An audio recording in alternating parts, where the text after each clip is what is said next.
SDPB celebrates South Dakota's student athletes with live coverage of SDHSAA state championships, sharing the excitement of hometown heroes. SDPB, good, useful, and full of wonder.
From choir to debate to theater, SDPB shines a spotlight on South Dakota's talented students through SDHSAA All-State Fine Arts programming.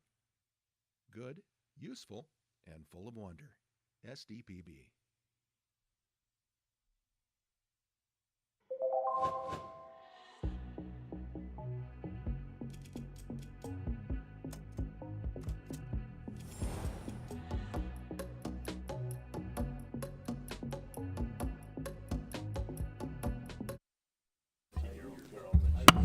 Good morning, everybody. Welcome to House Tax. We'll go ahead and call the meeting to order this morning. Welcome to everybody joining remote and in-house here. I'd ask everybody to please silence your phones, laptops, iPads, or shut them off. If you're testifying today, please sign in on the iPad. The pages will have that. If you're testifying on a bill, if you're a lobbyist, please have your badge facing forward so we can read it and we can identify you. And then all testimony again coming through chair. If you have any handouts, please distribute those to the pages and they can pass those out. So with that, at this time, I'll ask Secretary to please call the roll. Representative Sismowski. Here. Jensen. Here. Massey. Here. Mortensen. Here. Poirier. Here. Randolph. Here. Reimer. Here. Rowe. Here. Wahlberg. Excused. Weems. Excused. Weisgram. Here. Hughes. Here. Elward. Here. We have a quorum. Thank you, Mr. Secretary. At this time, I will entertain a motion to approve the minutes from last meeting. Moved by Representative Randolph, second by Representative Jensen. All those in favor will say aye. Aye. All opposed, nay. All right, those are approved. At this time, we'll go ahead and introduce the pages. If you guys want to come up, your name, where you're from, what you plan to do after school, and then what's your favorite policy topic in this place. And if you got to take a long time to think about it, don't worry about it.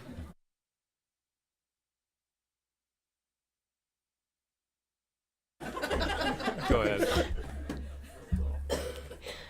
Hello, my name is Belle Niederbaumer. I go to James Valley Christian in Huron, and after high school, I plan to attend the University of Nebraska-Lincoln and major in exercise science. And my favorite policy, I don't know if it's necessarily a policy, but I really enjoy when I'm in House Judiciary Committee. Thank you. All that That's a good one. My name is Alex Smith. I am a homeschooled senior from Sioux Falls. When I graduate, I plan on going into law enforcement. And my favorite topic here probably has to be either education or like commerce. Awesome. Thank you, guys. Good to have you here, and thank you for your help. All right, so you see 4 bills on our agenda today. The prime sponsor of 1307 has asked for that one to be tabled. So what we'll do is we'll take 1307 first, and then we'll proceed with 1259, 1317, and then 1281. So again, at this time, I'll entertain a motion.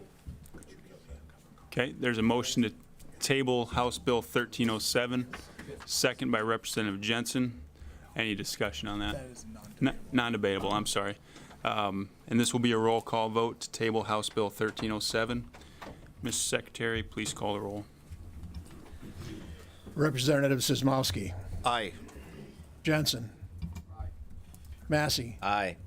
Mortensen. Aye. Poirier. Aye. Randolph. Aye. Reimer. Aye. Rowe. Aye. Wahlberg. Excused. Weems. Aye. Weisgram. Aye. Hughes. Aye. Elward. Aye. 12 yeas, 0 nay, 1 excused. Thank you, Mr. Secretary. House Bill 1307 is now tabled. All right, next up we'll go with House Bill 1259. Require that the Department of Revenue provide for an online application for property tax relief programs. We'll take proponent testimony. Good morning. Good morning, Mr. Chairman, and members of the committee. Greg Jamison, District 12, Sioux Falls. Thank you for your time and patience with this bill. It did receive a fiscal note. I hope you can see that as well and had a chance to review it. But the main ask of this bill is to require the Department of Revenue to provide a system for applicants who are quadriplegic to apply online for their property tax relief program that's available to them. The challenge has been, certainly the ask seems reasonable and or at least a good goal. The challenge has been, though, securing that information that's received by the Department of Revenue and to keep it secure. And then the obligation and the challenge is for them to send it on to the county where the applicant resides. And holding that sensitive data has become a challenge, and that's where the fiscal note was asked for.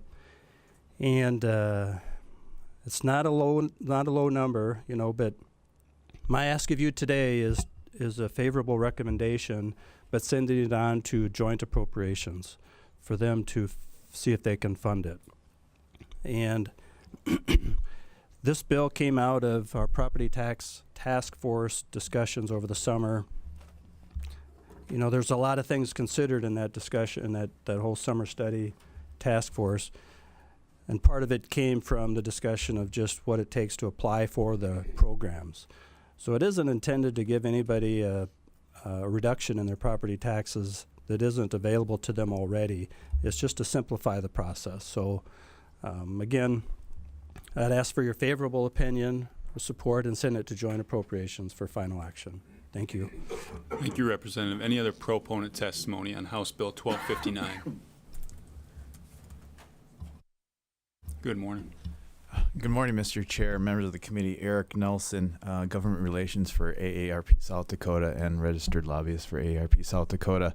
AARP South Dakota has nearly 100,000 members of the 50-plus membership organization, and we advocate on issues that impact the 50-plus population and just consumers overall, and ask you to support this bill today, the recommendation, the request of Representative Jamison.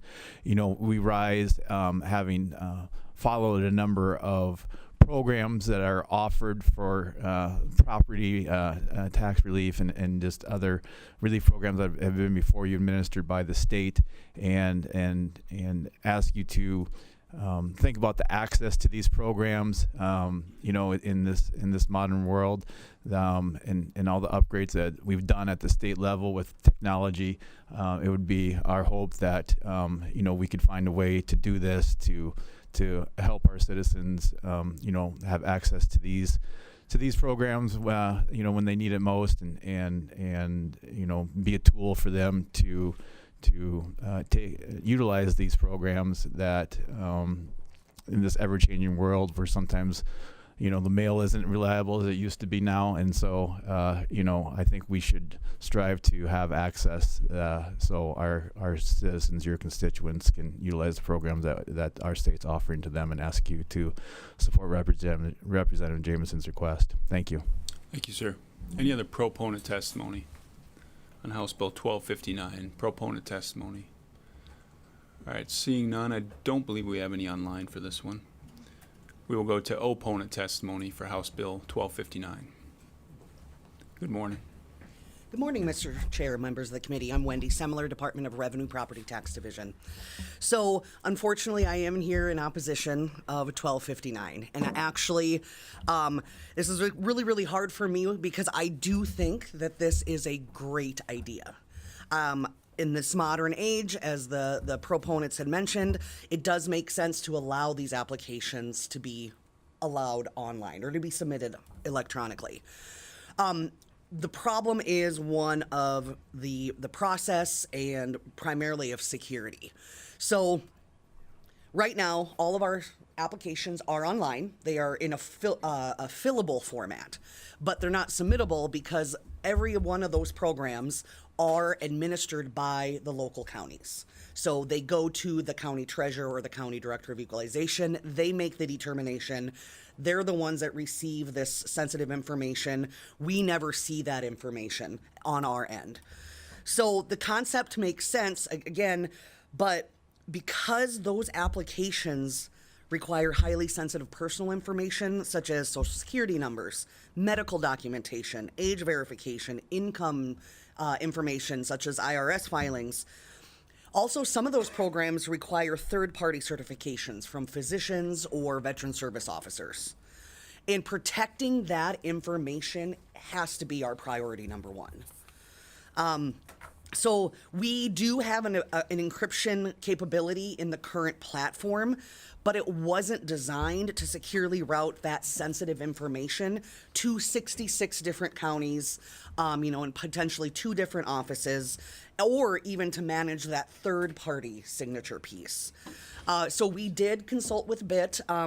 As the sponsor mentioned, this came out of the summer study. He has been in communication with us this whole time. So we've talked to BIT regarding what the implementation would be. And the preliminary estimates, depending on the number of programming, it's kind of a wide range that they gave us, anywhere from $82,000 to $145,000, as you could see in the fiscal note. Now, the property tax division is fully funded by the state general fund. We're a little bit of an anomaly from the Department of Revenue. The other divisions have income coming in, property tax doesn't, so it is strictly from the state general fund. So that would require a one-time budget increase to accommodate for those programming. But then in addition to that, we feel that we will need an additional FTE to manage the workflow and routing these applications, because there's going to be multiple points of review and approval involved. We're going to have to make sure that they are getting to the final people and getting processed in a timely manner. There will also be an ongoing cost to counties. It's a little bit more minimal, but as you always know, county budgeting is always a bit tight. So they would require a ServiceNow license. Don't ask me what that application is, but that's what the license is called, is a ServiceNow. And it would be about $1,000 annually, potentially a little bit more if you need more than one license to cover the form load. So DOR, we are absolutely open to continued collaboration to modernize this application process. But before we require electronic submission in statute, I think we have to ensure the system is fully capable of accomplishing the intent of this bill in a secure and practical and financially responsible manner. So for those reasons, we respectfully ask you for a no vote. Thank you.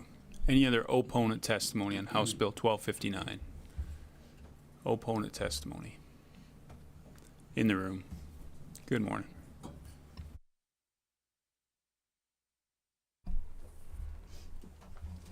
Good morning, Mr. Chairman and committee members. My name is Helen Jane Paxton, and I am the Sully County Treasurer, and I'm testifying on my own behalf today.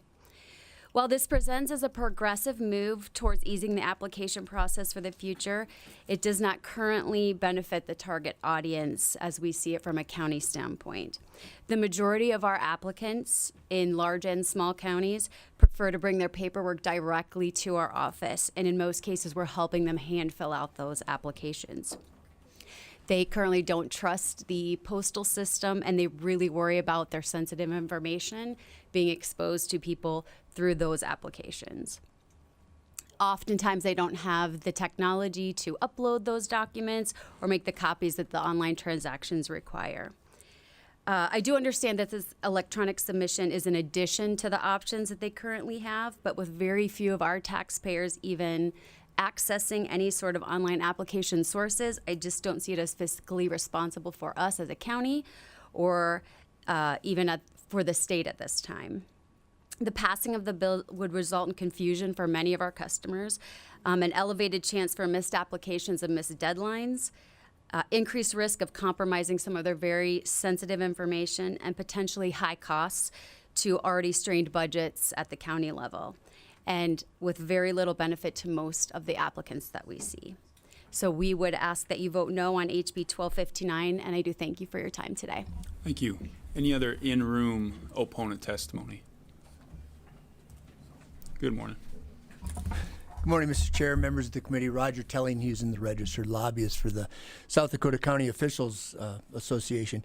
I'm just going to follow up a little bit from what Helen just testified to and just read to you, and I apologize for reading, but this is from Annette Brandt, who's the Pennington County Treasurer.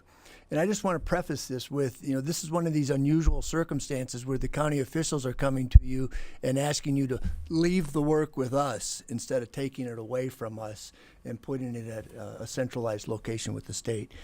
Annette writes, though this sounds like a great idea in moving into the future, treasurers across the state have administered these assessment freeze applications for years.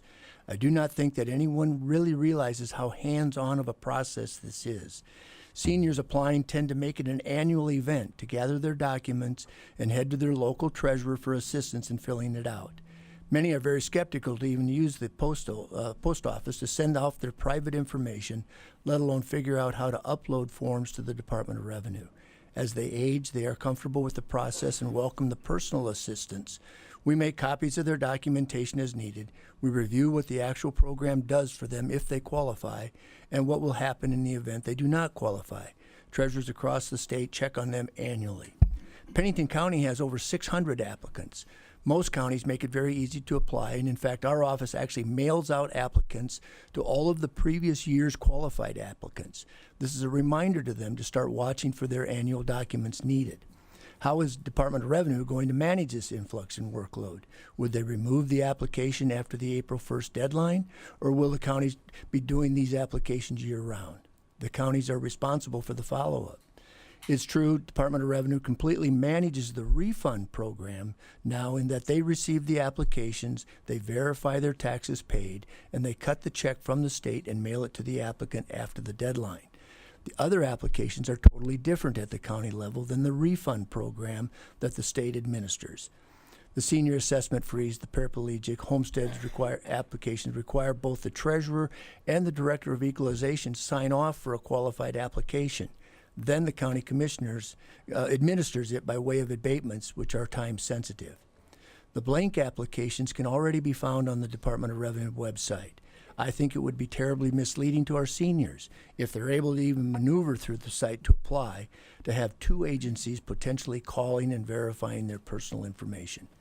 I believe until we get it so that Department of Revenue can actually qualify these applicants with their documentation and administer it totally, it duplicates what is now being done, what is being done now.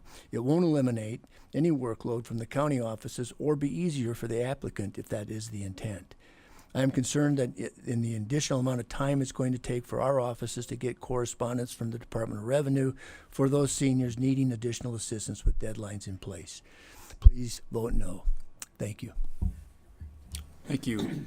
Any other in-room opponent testimony?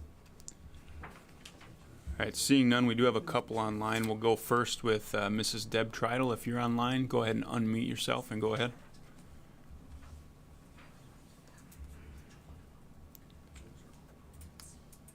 We're still unable to hear you, Mrs. Treidel. It looks like you're unmuted, but let's go ahead and try Mr. Myron Hurdle first, and then we'll come back to you, Mrs. Treidel. Go ahead, Myron. Good morning, Mr. Chairman and Good committee morning. members. I'm Myron Hurdle, Union County Treasurer. Thank you for allowing me to chime in remotely on HB 1259. I'm here today in opposition to HB 1259. As a county treasurer with 26 years under my belt, I do not see a huge demand or advantage to having online submission application for most of the programs targeted by this bill. It will not, in my opinion, streamline the process and will add very little benefit to the users. When it comes to the applicants for the Elderly Disabled Freeze program, I feel that very few of them would be willing to submit their highly sensitive income, disability, age, and personal information online. Excuse me. Many of these people do not even want to provide it in person, as they are very protective of that information.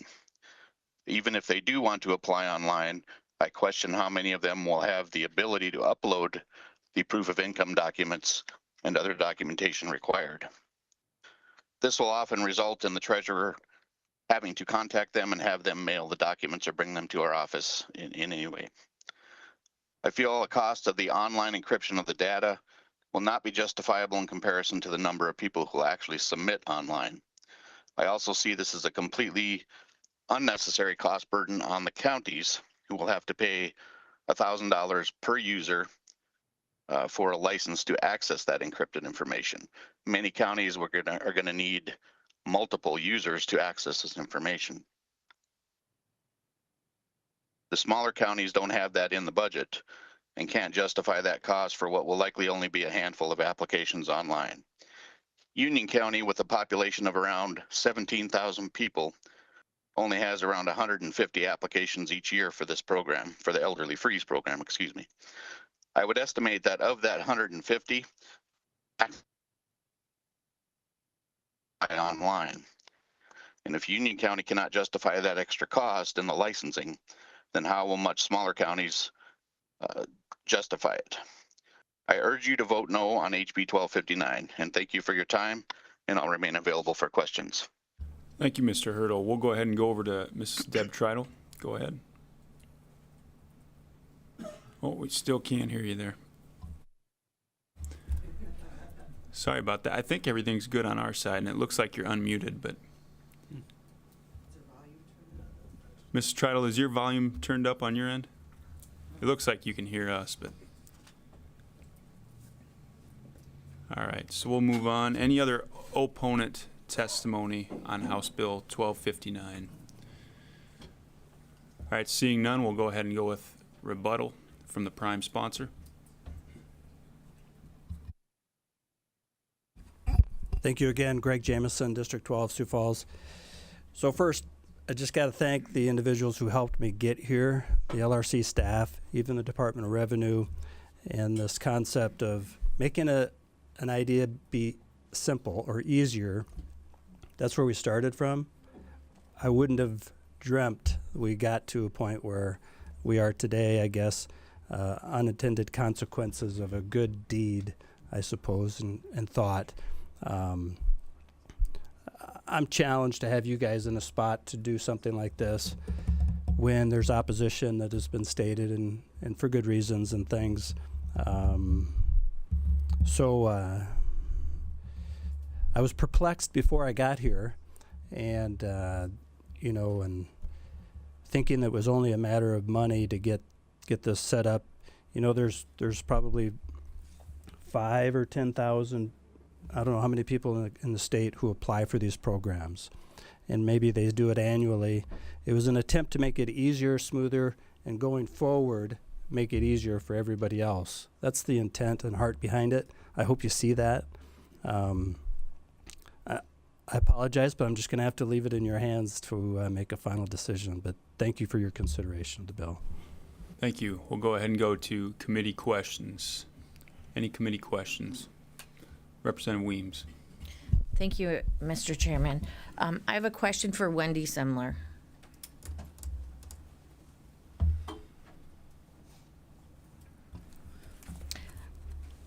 Mr. Chairman. Go ahead. Recently, this committee passed a bill that increased the disabled veterans from $200,000 to $225,000 for their relief program. So I just want to know how many programs are at $200,000, and can you just give us a little information on that? Go ahead. Mr. Chair, members of the committee, Wendy Semler, Department of Revenue. So you want to know about the individual property tax programs that are out there? Well, I want to know.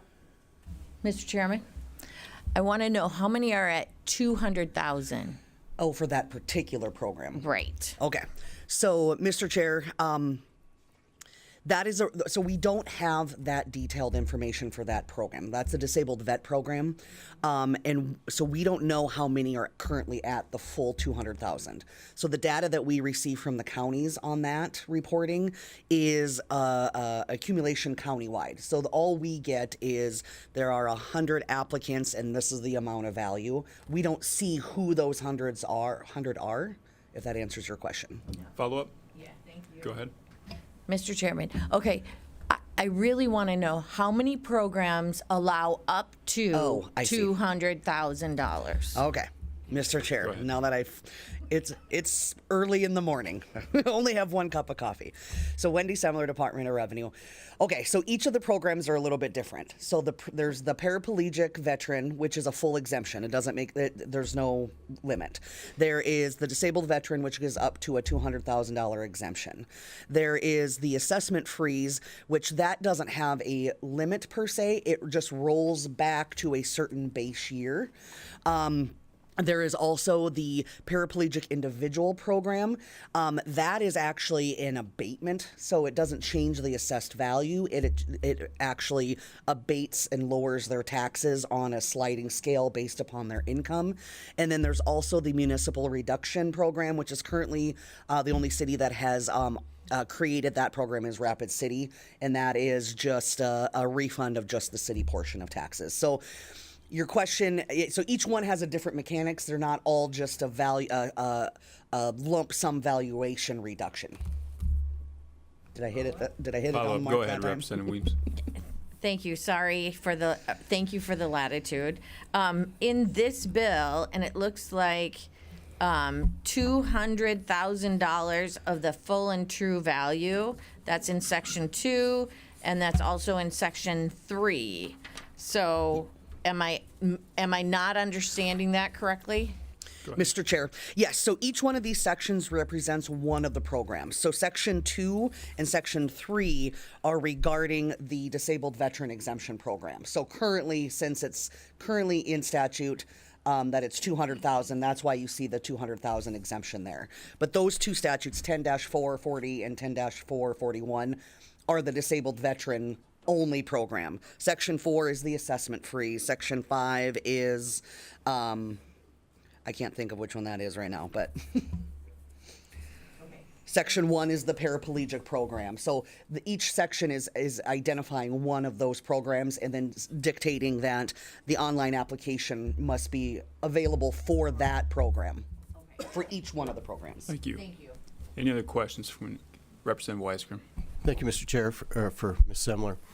So you know the intent of this bill, obviously, and the sponsor, in good faith, is really trying to make it easier for folks to be able to qualify for these programs or to submit the applications. And we've had wonderful testimony by those who actually administer it that it's going to be cumbersome and probably not practical at this time. But the goal is very honorable.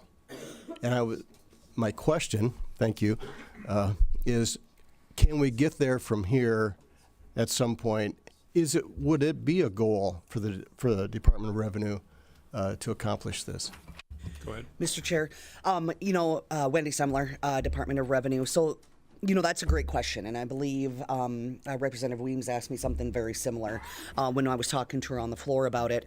I think so. So I also don't think I'm not 100% sure. I'm not quite sure if we need to have, if it's something that we can work towards without legislation too, if that's something we can move forward. The biggest hurdle will be, once we figure out that security piece, the biggest hurdle after that will be the appropriations piece, which is where Representative Jamison was thinking ahead, that if we send it to Approps now, maybe we can get the ball moving there. But I think that it just needs a little bit more tweaking. But is this something that I would be willing to consider moving forward, and the department would? I think so, absolutely. I think it's very honorable, and it makes sense in this day and age.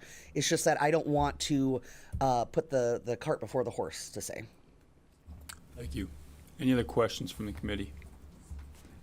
All right, seeing none, we'll go ahead and go to committee discussion and/or action. Mr. Chair. Representative Mortensen. I move to refer this bill to the House Committee on Appropriations with a due pass recommendation. All right, there's a motion from Representative Mortensen to move House Bill 1259 to House Appropriations with a due pass.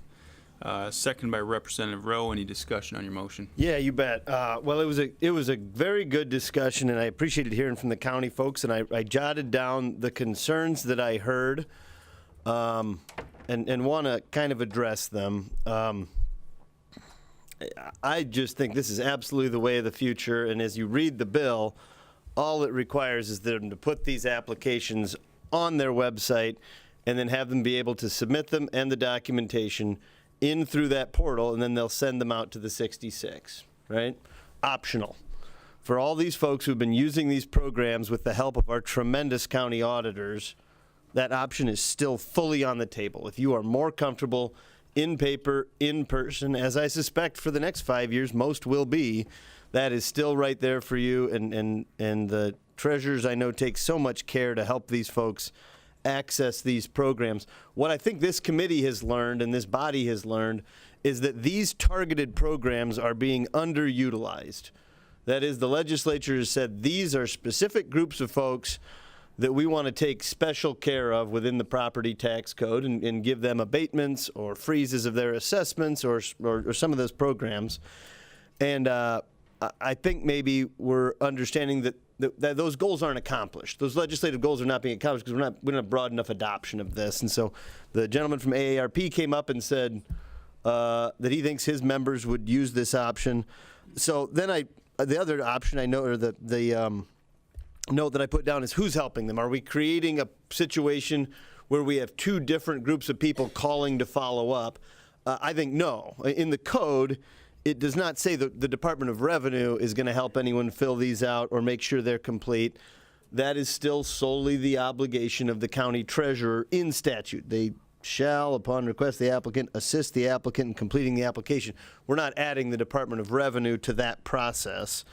On the data security side, for those of us who've been around for 6 years, you'll remember we put a good amount of money into trying to beef up the infrastructure by which, particularly the counties, had better data security on the email side and on this side. This year we've got a fair amount of one-time money, and I can't think of a lot better uses than helping the partnership that we have expected of the Department of Revenue and these county treasurers to be bolstered in how much data security and cybersecurity they have. And so this bill and the fiscal note calls for about $100,000. If it takes more than that, I'm open to that, because I think it's a worthy use of these tax dollars to make sure that this partnership is secure and that anybody who applies to the Department of Revenue's website knows that their data is in fact protected.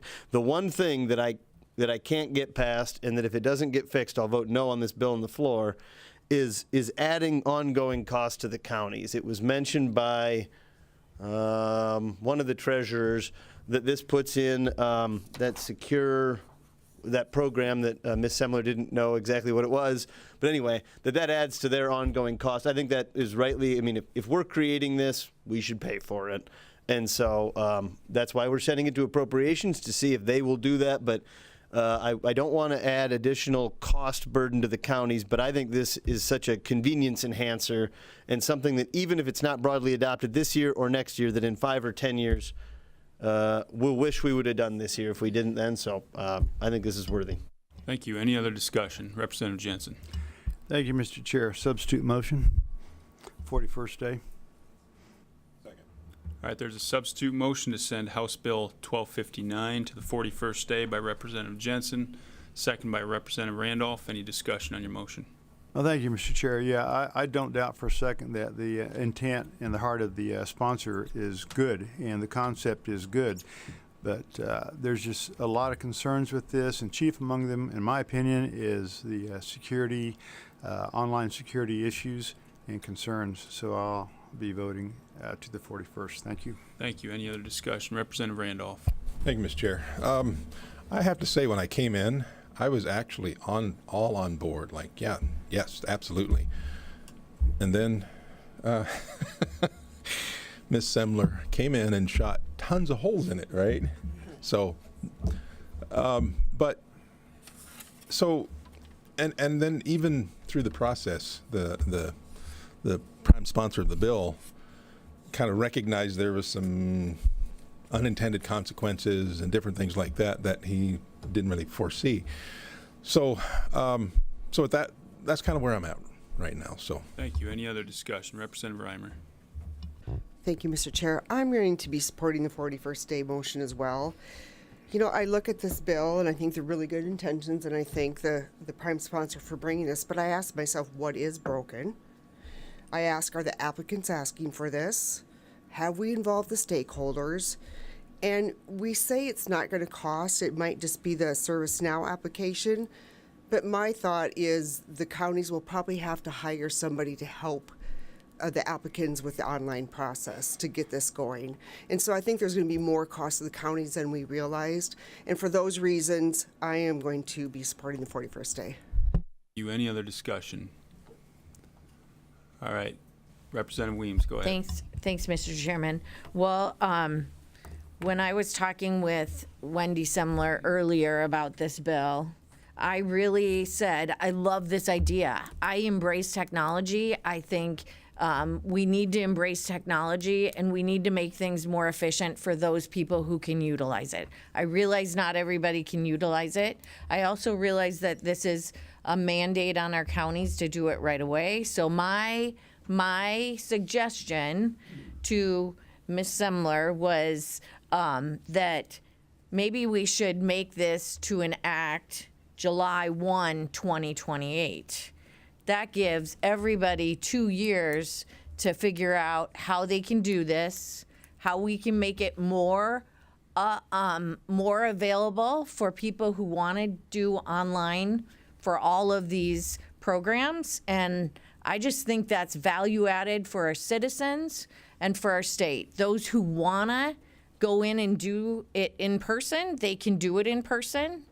But it does open up that door for anybody who wants to do it online. Thank you. Any other discussion? Representative Hughes.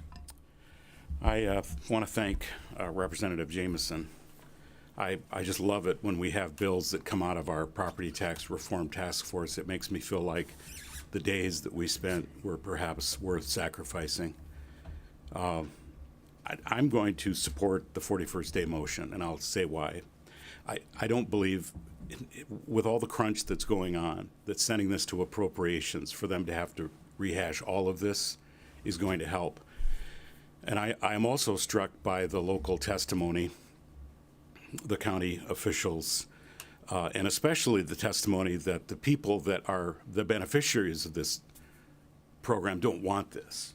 And I have so many programs I use in my law practice, and there are so many times when uploading documents on a secure portal is so frustrating for me, with all the computer knowledge and skill, if you can call it that. I've been forced to learn, basically. So I just again I keep putting myself. I'm a county official, and there's someone out there trying to do this online, and they're what? Do you have a chat? Do you? I mean, I just think that this is a terrific idea. And I wish my political science professor, Dr. Robert Burns, was here, because his dissertation for his PhD was reorganizing South Dakota government for Governor Knipe. And we need a digital gig version of Dr. Burns to come in and help bring the state into the 21st century. And until we have that, I just don't know that piecemealing out a program, especially for people that have severe disabilities, I just think we're trying to serve an idea for a population base that just isn't there and wanting it. So, sorry to go on so long, but I'm a 41st day guy today. Thank you. Any other discussion? Mr. Chair. Representative Sismowski. Thank you, Mr. Chair. I'll be brief. I appreciate Representative Weems' comments. I've implemented a lot of ERP systems. Today we're nearing the end of February, and to enact this in a few months would be extremely difficult. However, the idea is good, and unless we take some action this year, we're going to be sitting here next year doing the same thing, only have 3 months to put it in place. So I'm going to resist the 41st day, but I'm also going to suggest that we give our folks a little time. Thank you, Mr. Chair. Take one more discussion if there's any. All right, seeing no other discussion, again, the motion before you is to send House Bill 1259 to the 41st day. This will be a roll call vote. All those in favor will say aye. All opposed will say nay. Mr. Secretary, please call the roll.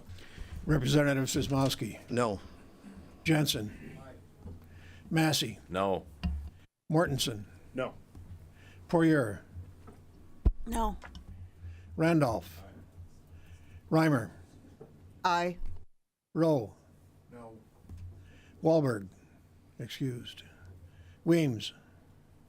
No. Weisgram. No. Hughes. Aye. Elward. Aye. 5 yea, 7 nay, 1 excused. All right, after failing to receive a majority of the members-elect, that motion fails. We're back to the original motion. Again, to remind you what that was, it's to send House Bill 1259 to House Appropriations with a do-pass motion. Open it up to discussion if there's any more discussion on that. Representative Weems, Mr. Chairman, substitute motion. state your motion. I would move that we amend House Bill 1259, and sorry, Will, for doing this on the fly, to say that this bill will not be enacted until July 1st, 2028.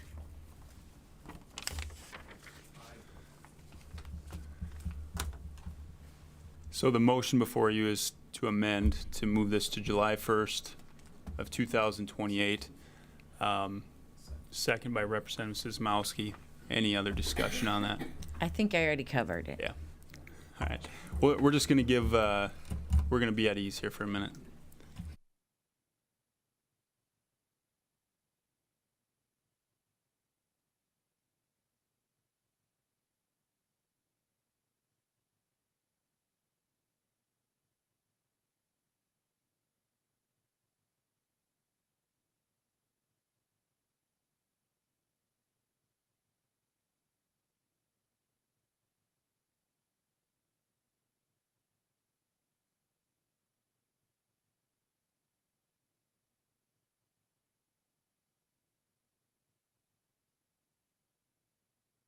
Okay, Mr. Chairman, Representative Weems. can I withdraw my substitute motion?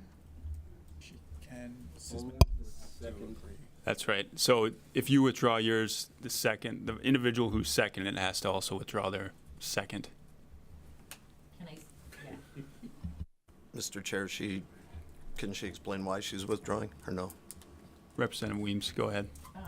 I just spoke with the sponsor, and what has to happen is we have to find money for it also. So I think the right place for it to go is to appropriations, but then the good representative sponsor of the bill is open to the amendment in that committee.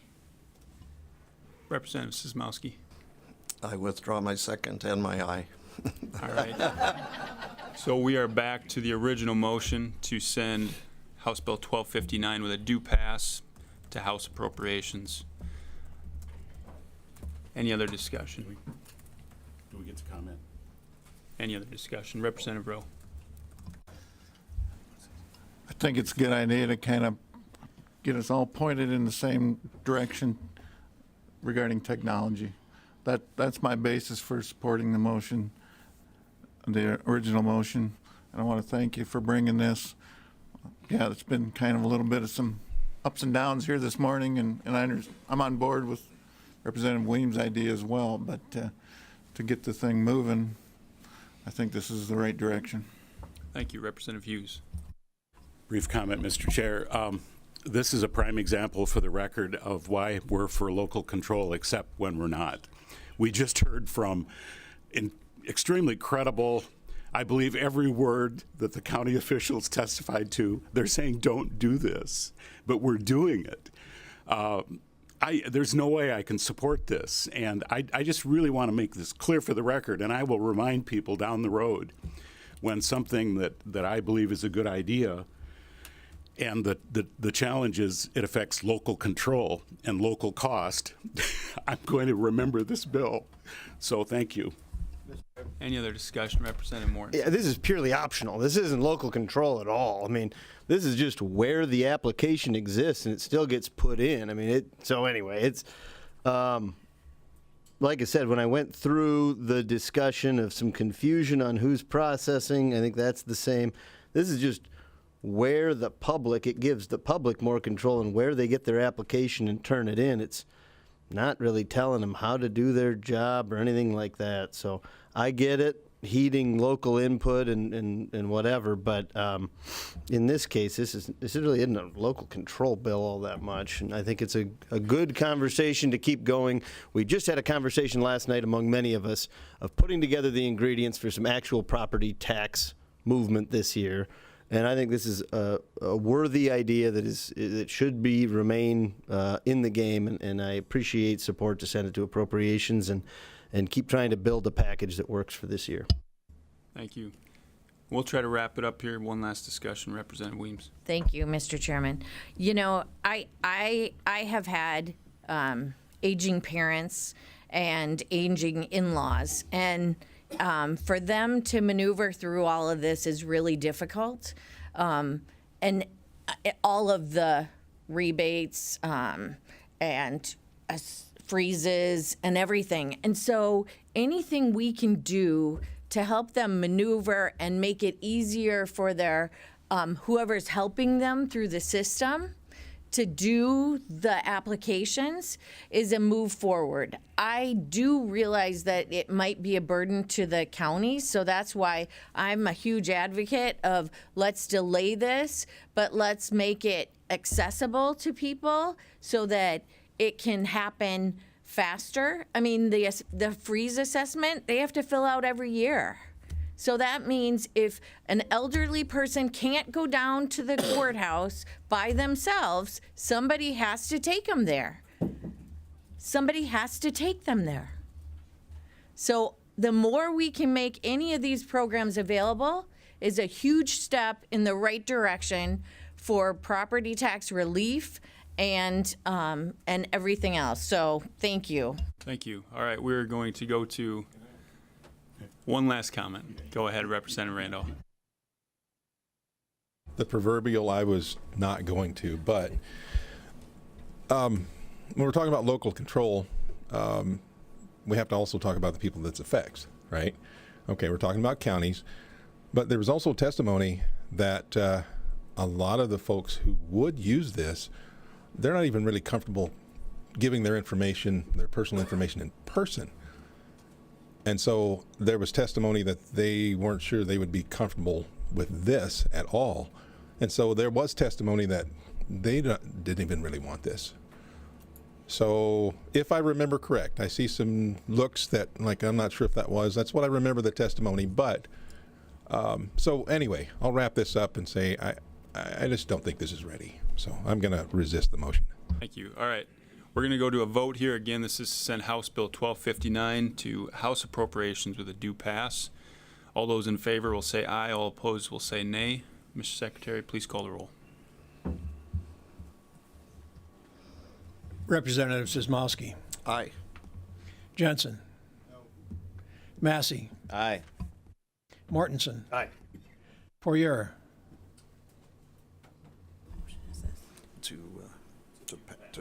To pass to go to Yes. appropriation. Aye. Randolph. No. Sorry. Reimer. No. Rowe. Aye. Wahlberg. Excused.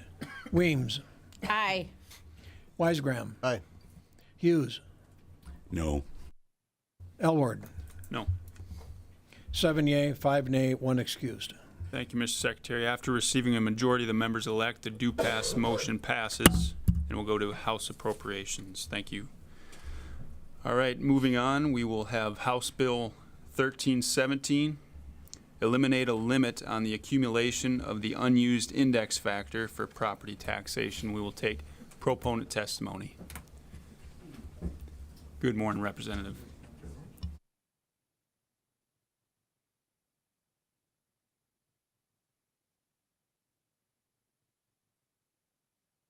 Good morning, Chair. Good morning, Committee. Oh, there we go.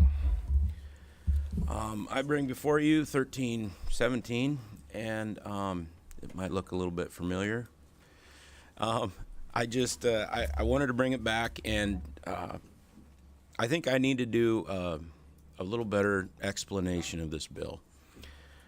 The reason this bill came about and why it's here is because I went out and this last summer and I went to my counties, I went to other counties, I went to auditors, and I just asked them, why are your budgets so high and why do they never go down?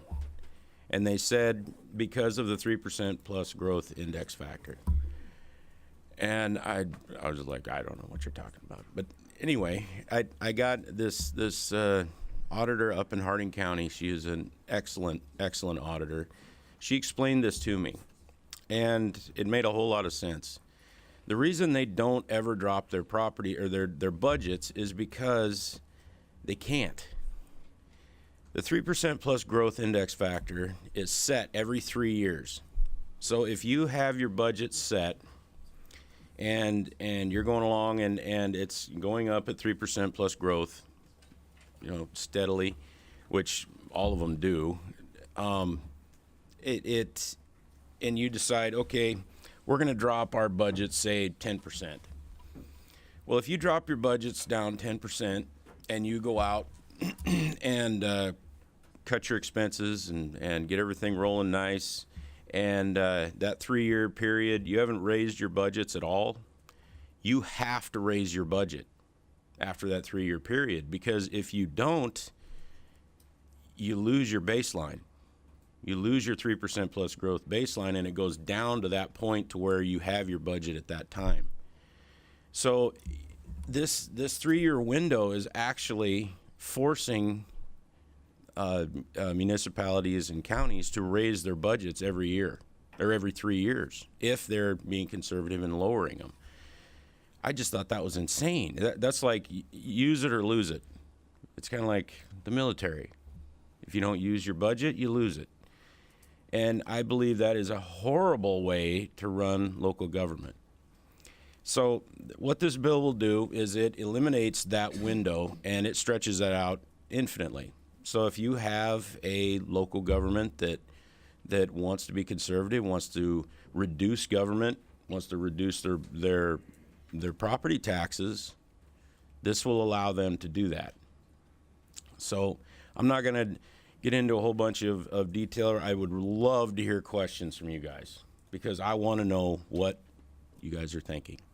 So I'm just going to wrap it up right there. Thank you, Representative. Any other proponent testimony on House Bill 1317? Proponent testimony. All right, seeing none, and we have none online, we will go to opponent testimony for House Bill 1317. Opponent testimony. Mr. Chair, members of the committee, good morning. Wendy Semler, Department of Revenue Property Tax Division Director. So I rose in opposition when this exact proposal was brought before earlier this session in House Bill 1032, and I rise again today as it is being presented to you in House Bill 1317. So I did consider how much my prior testimony to repeat. I don't want to waste the committee's time, but because the bill remains unchanged, the concerns remain unchanged as well. So let me just briefly restate the structure of what we are working with.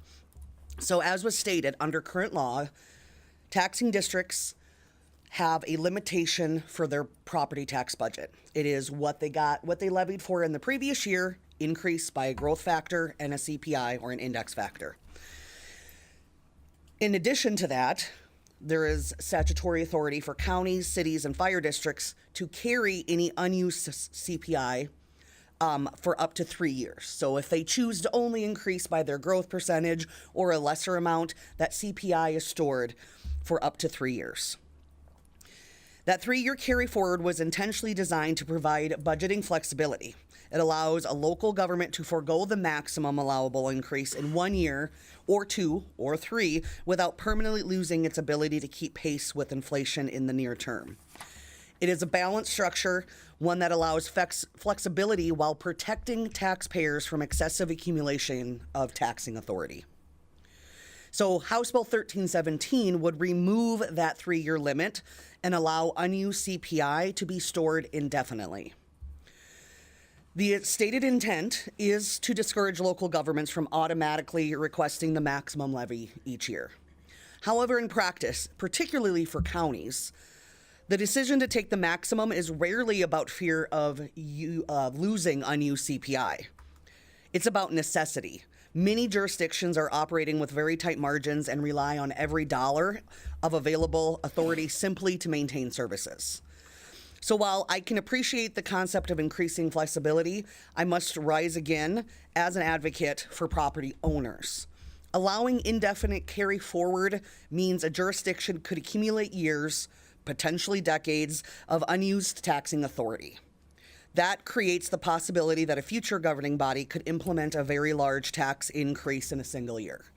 We would all hope that no future commissioner or city council person would impose a 20 or plus 30% increase all at once. But this bill would create the legal authority for them to do that. The last time we were here, the sponsor did make an argument that our current system is like a boiling of a frog. And I would respectfully suggest that the gradual nature of our current system is precisely its strength. It forces incremental adjustments rather than allowing sudden dramatic spikes.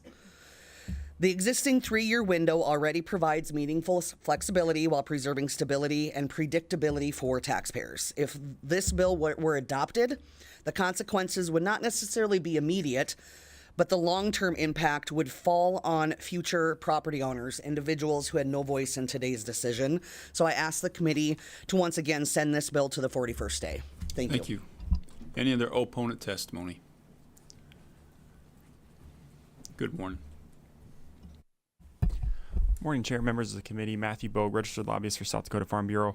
Ms. Semler did a good job walking through the technical side of the bill. We agree with most of her comments. Overall, our concern from our members is that these caps were designed to help protect property owners.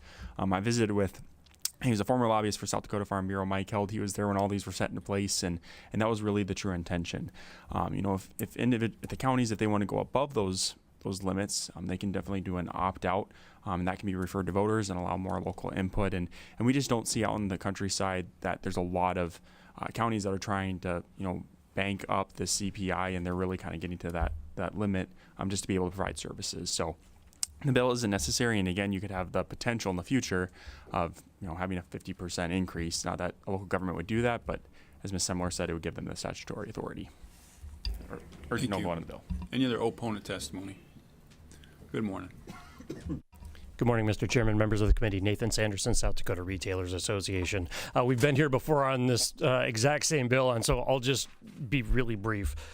The premise of the bill is that counties are forced to increase their property taxes, or else they're going to lose the opportunity to do so in the future. I think that's a false premise. Counties, especially, their budgets are pretty tight right now, and so they're levying the 3% because that's what they need to operate their budgets. They're not doing it because they're afraid of losing the unused index factor. They're doing it because they need it for their budgets.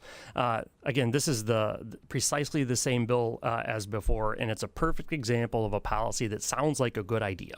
But if you make this change, you're going to introduce the potential for very large increases on property tax payers in the future. We'd encourage you to do the same as you did before and defer to the 41st day. Thank you. Thank you. Any other opponent testimony? Any opponent testimony on House Bill 1317? Seeing none, we will go to rebuttal.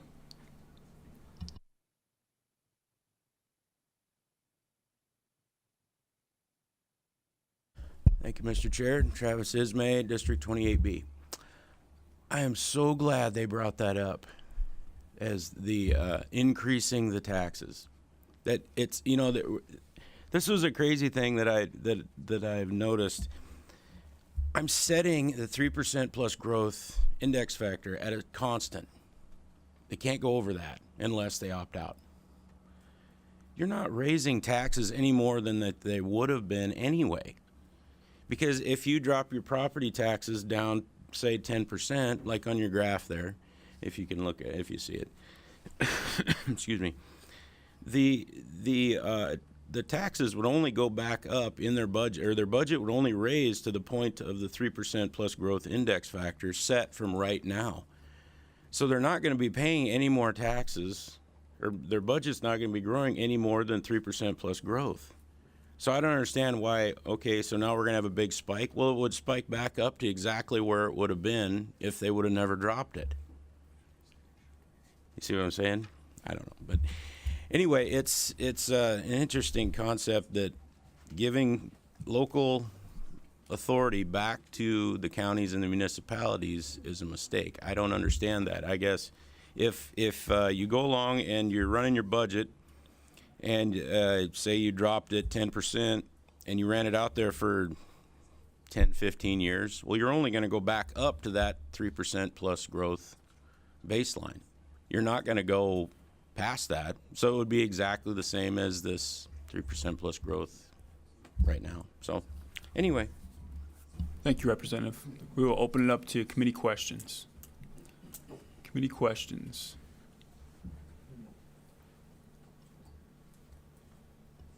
Any committee questions? All right, I am seeing none. We'll open it up to committee discussion.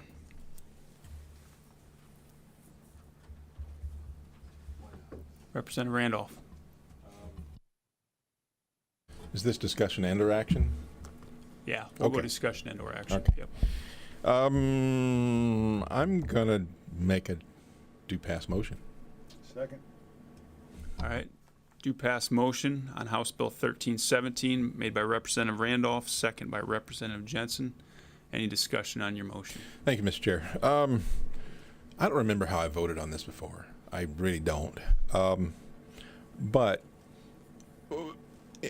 one of the things that we constantly talk about, and it is like one of our favorite things to use, but we go on both sides of it, and is local control. Okay. And not to get too long-winded here, but if we like it, it's local control. If we don't like it, what about local control? So, with that said, what the representative is trying to do is actually give local control and give them more flexibility in their ability to do that local control and to actually lower their budget without fear.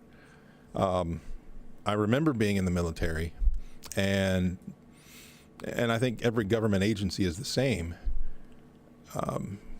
When it came to that end of fiscal year, you needed to buy every part you needed to buy to make sure that we spent the budget, because otherwise Congress was going to lower it. So you need to make sure you do that. After the fiscal year, we tightened everything up because we need to make sure we made it through the year with the funds. Anyway, with that said, the other thing that I like that this does, and this is something that I've had conversation with local people in my district, outside my district, across the state, is that the local budgets or your local taxes are really driven by the local budgets. So show up at your county commission, show up at the school board, particularly when they're starting to deal with the budgets, and ask them the questions, dig in, that sort of stuff.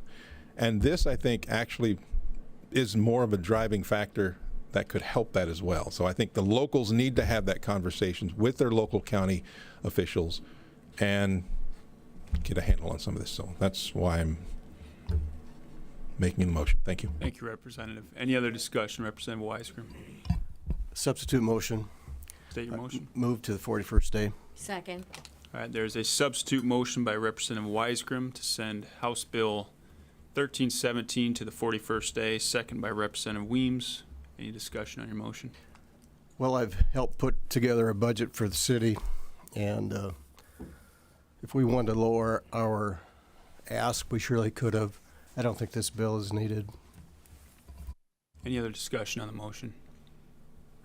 All right, seeing none, again, just a reminder, you have a motion to send House Bill 1317 to the 41st day, moved by Representative Weisgrim, second by Representative Weems. This will be a voice vote, or a roll call vote, I'm sorry. All those in favor will say aye, all opposed nay. Mr. Secretary, please call the roll. Representative Chizmowski. Excused. Excused. Jensen. No. Massey. Aye. Mortensen. Aye. Poirier.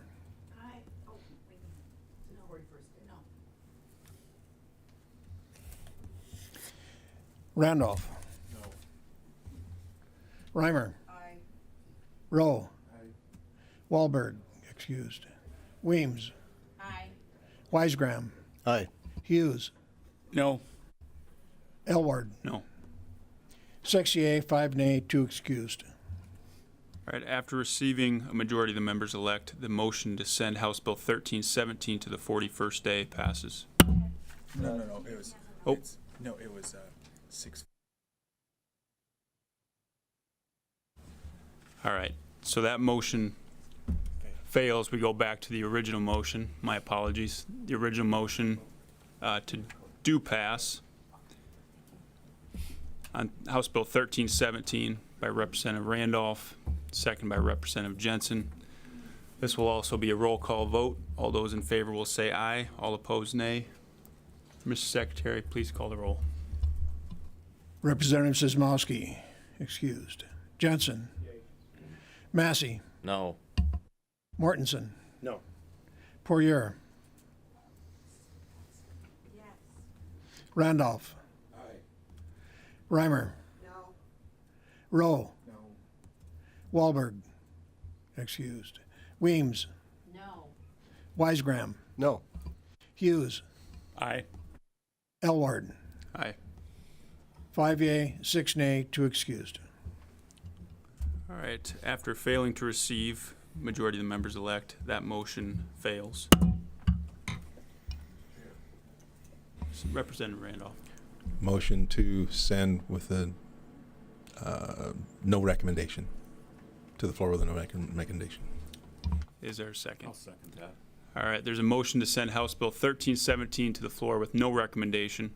Second made by Representative Randolph, second by Representative Hughes. Any discussion? All right, no discussion on Representative Rowe. I think the committee's done its work here. I've experienced the same thing, asking for a no rec, and was met with very hard pushback by the committee chair, telling me that let the committee do its work. I think we've solved this problem. Any other discussion? All right, seeing none, this will also be a roll call vote. Again, to send House Bill 1317 to the floor with no recommendation. All those in favor will say aye. All opposed, nay. Mr. Secretary, please call the roll. Representative Sismowski, excused. Jensen. Aye. Massey. Aye. Mortensen. Aye. Poirier. Aye. Randolph. Aye. Reimer. No. Rowe. No. Wahlberg. Excused. Weems. No. Weisgram. No. Hughes. Aye. Elward. Aye. 7 yea, 4 nay, 2 excused. All right, after receiving a majority of the members elect, the motion to send House Bill 1317 to the floor with no recommendation passes.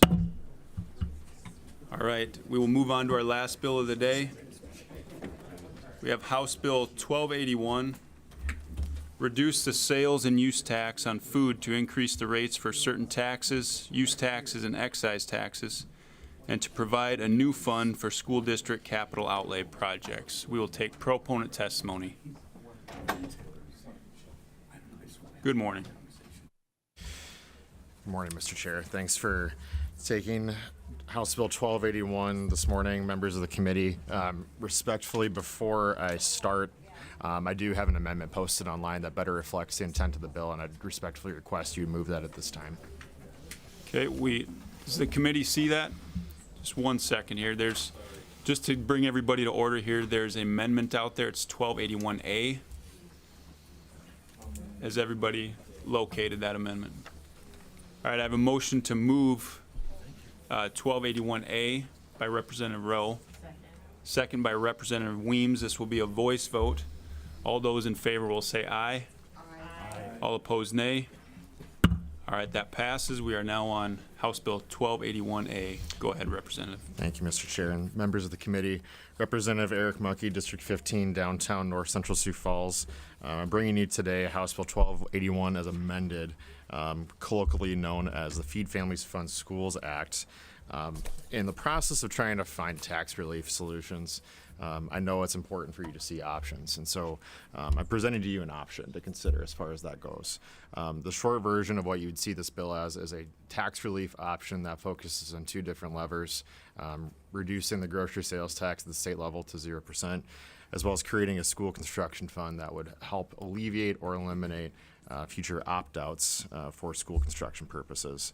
The means of which we're able to accomplish that is twofold. One is a rise in the sales tax of 5%, while also raising the tobacco tax, or should say specifically the cigarette tax mill levy, such that you would see a $1 increase on a pack of 20 cigarettes.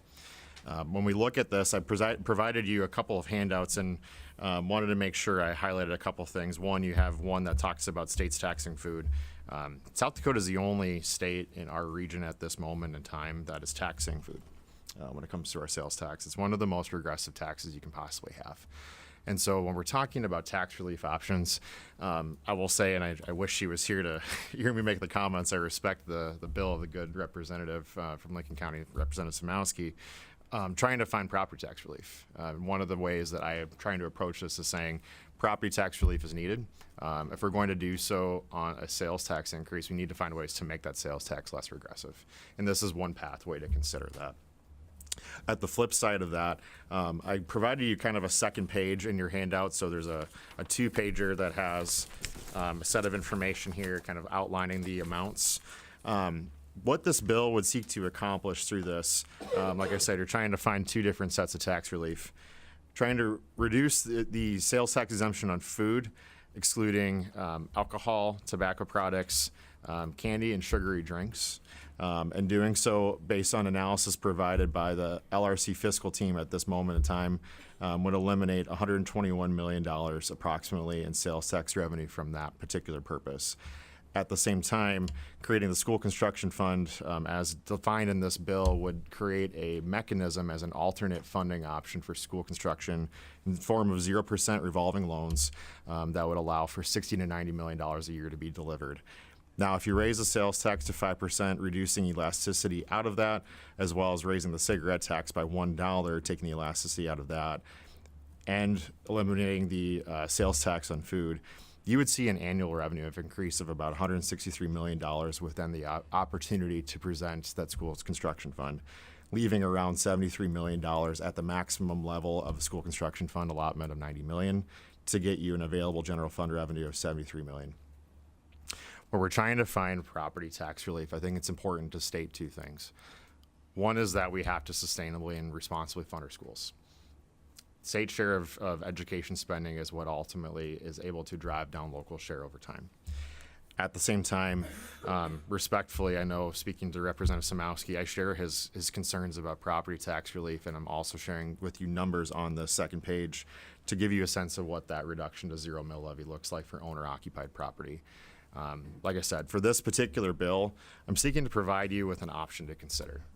When I think about ways to address property tax relief in our state, I want to find ways to make sure that if we're doing so in a responsible way going forward, we have to sustainably fund our schools to reduce local share over time. We have to find ways to address the common opt-out process for schools, which is typically through school construction, particularly in growing school districts. But also, if we're going to do so in a way that's raising sales tax, I want to urge you to consider how do we reduce the sales tax on food at the state level, leaving our municipalities held harmless, leaving out particular products that are not food, as we saw in past ballot measures brought forward that were too broad in scope, but providing a way for you to sustainably fund our schools and feed families. And so when I think about this particular sales tax exemption on food, you're talking about something for the average worker in South Dakota, and that would provide up to 2 weeks worth of groceries in that sales tax cut. When you're looking at school construction fund, to allocate $60 to $90 million a year would be the approximation of what a typical bond issue in the Harrisburg School District or the Sioux Falls School District looks like for new school construction as well. And so, like I said, providing you an option, I want you to be able to consider this, and I know in full transparency with you, I am in conversations with Representative Samowski about his bill to see how we can find solutions. And so with that, respectfully, Mr. Chair, members of the committee, I'll stand by for any questions and appreciate your time. Thank you. Thank you, Representative. Any other proponent testimony on House Bill 1281? Proponent testimony. Good morning. Good morning, Mr. Chair, members of the committee. Ellie Bailey. I'm a registered lobbyist for the South Dakota Advocacy Network for Women. The Advocacy Network for Women is a nonpartisan collaborative focused on women's rights for safety, autonomy, equality, and justice. We rise today in support of House Bill 1281 as amended. This proposal will relieve pressure on families' budget by making groceries more affordable. Data from the U.S. Bureau of Labor Statistics, which was released in December 2025, reported that food was the third largest expenditure for consumers. And that demonstrates really the positive impact this bill would have on South Dakota families, and we'd ask for your support. Thank you. Thank you. Any other proponent testimony? Any proponent testimony? All right, seeing none, we'll go to opponent testimony on House Bill 1281. Opponent testimony. Good morning. Good morning, Mr. Chair, members of the committee. I'm Derek Johnson, representing the Bureau of Finance and Management. The sponsor of the bill did a good job of laying out what this bill does, but I want to go through it one more time because there is a lot going on in this bill, a lot of different changes. So included in this bill increases the state sales tax rate from 4.2% to 5%. It reduces the state sales tax on food and food ingredients to 0%. It increases the cigarette tax by approximately 65% from $1.53 per 20 pack to $2.53 per pack. It creates a school building construction fund and then creates a mechanism to fund that school construction at $60 million annually, or 2% of the state sales tax collected in total, sending it to the building construction fund. So why oppose this bill? Well, first of all, this is a significant overall tax increase on South Dakotans. I think the sponsor mentioned $168 million in total. I would suggest that it's probably a little bit more than that, maybe closer to $200 million in terms of a total tax increase. because increasing the state sales tax from 4.2% to 5% would generate close to $300 million. And then reducing the state sales tax on food and food ingredients, my estimate would be a reduction there of about $119 million. I believe he said $121 million, so very close in terms of our estimates there. And then, of course, increasing the cigarette tax certainly would be some elasticity there when you're increasing a pack of cigarettes, but probably in the range of $15 to $17 million in increases there. This bill would then send $60 million annually through that funding mechanism to create a newly created school building construction fund. And so this program uses taxpayer dollars to subsidize construction for some districts, imposes additional administrative costs, and creates inequities among schools. And though those 0% construction loans may benefit some schools, under House Bill 1281, districts must still levy taxes to pay those principal payments. Even with 0% interest, the loans still need to be repaid. Districts that have already issued bonds and are currently repaying construction debt would not receive benefit under this new program. And also, only certain schools are allowed to apply for the new, eligible to apply for the new fund, so that would create further inequities. The next thing is that this type of automatic transfer where you're sending sales tax directly to this fund limits the legislature's ability to respond to the needs of the state on a year-by-year basis through the budget process. And so that type of automatic transfer of sales tax to a certain location does limit the ability there. In closing, there's a lot of components to this bill. Primarily, it's a significant tax increase on South Dakotans, creates a new fund, creates a new program, and I would ask you to please oppose this bill. Thank you. Thank you, sir. Any other opponent testimony on House Bill 1281? Opponent testimony. Hello. Good morning again, Mr. Chairman, members of the committee. Nathan Sanderson, South Dakota Retailers Association. Mr. Johnson did a really nice job. I think I'll kind of state what he said in a couple of different ways. First is that we've talked about all of these various components before, and now we're throwing them together, which is kind of an interesting approach because I think it's going to have consequences that the sponsor would not intend. As Mr. Johnson talked about, this reduces the sales tax on food, which, by the way, the voters rejected in 2024 by nearly 70% of the vote. But it reduces the sales tax on food and then increases the sales tax rate on everything else. The Tax Foundation would say that actually increases costs for lower income Americans. And here's part of the reason why. Because you're going at a higher rate than what you're cutting down, and they're not getting any relief because the vast majority of those folks aren't homeowners. They're renters. And the folks in this bill that would sort of derive some of that benefit are the folks who are homeowners. And don't get me wrong, I mean, most of us are homeowners in here, and so we would definitely see some benefit. But if you're not a homeowner, you're not, which is this really kind of interesting approach as we've had these conversations over the last number of years in trying to save lower income South Dakotans money. That's been kind of a talking point for the proposal to eliminate the sales tax on food for a number of years. This, in this sort of ironic way, actually does the opposite. Talked about a new fund, talked about new taxes on vice. There are a lot of ways that we've discussed over the last number of years to reduce property taxes. I would submit to you that this is not the one for this year. I encourage you to send this to the 41st day. Thank you. Thank you. Any other opponent testimony? Hello. Good morning, Chair, members of the committee. Matthew Bogue, registered lobbyist for South Dakota Farm Bureau. Echo the comments of the previous speakers, and I'll just kind of tag on to specifically the last speaker's comments on the food portion. South Dakota Farm Bureau has long-standing policy opposing it for many of the previous reasons.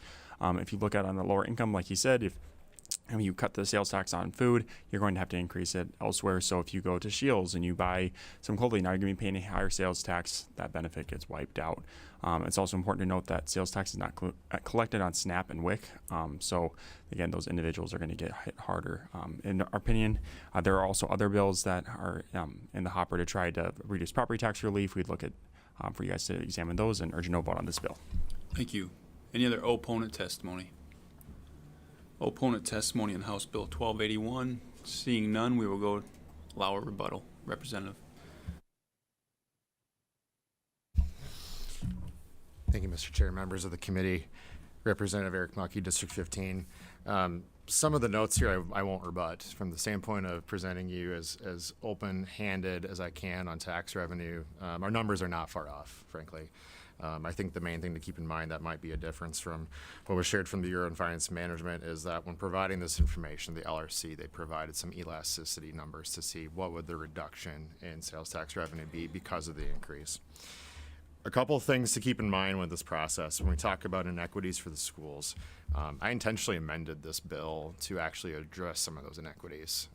For the eligibility for the school construction fund, any school district that is not subject to the rules of being next to a federal military installation, as we saw last session with the Douglas School District, or a school district with less than 150 enrollment who's not receiving sparsity payments. Those are the only two restrictions to the use of that school construction fund at this moment in time.